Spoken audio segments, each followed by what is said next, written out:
What point do you think you could have nicked the three? We could have nicked it, but it was still a good point because they've started the season so well and played really good stuff, and they did tonight as well.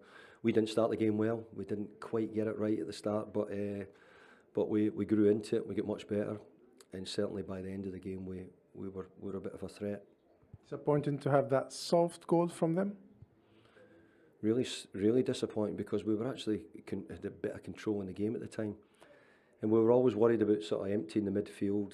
And I think Declan goes to play a 1-2, follows his pass, and the pass doesn't come back to him, which ran Declan out of position and opened up the middle of the pitch for them to run through. So, but what they have is they have unbelievably good forwards. They got the counter attack and they make it count. I've had half a dozen counter attacks and we've not made one work. So sometimes just the quality of your front players really matter, and Tottenham have got really good front players. You talked that Paqueta didn't have time to train with the team. Was that the reason why he didn't have a miscommunication with Emerson on that glorious chance towards the end of the game?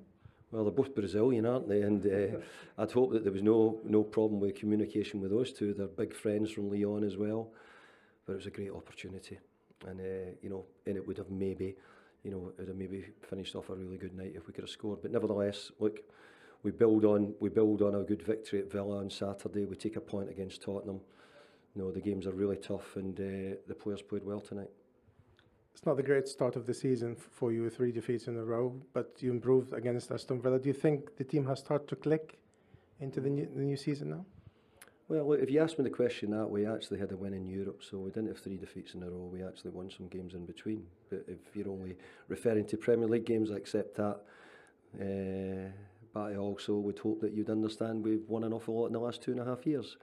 But I'd have to say tonight and the game before was very good. How long would, giving Paqueta's minutes that he had, how long will he need to get into the Premier League, you think? I don't think he'll need long at all because he's played for Lyon this season. So it's not that his fitness we're worried about. Getting into the Premier League and getting adjusted to the speed, the type, the difference in the football. He doesn't speak much English at the moment. All those things are going to take time, and time is things that managers don't get.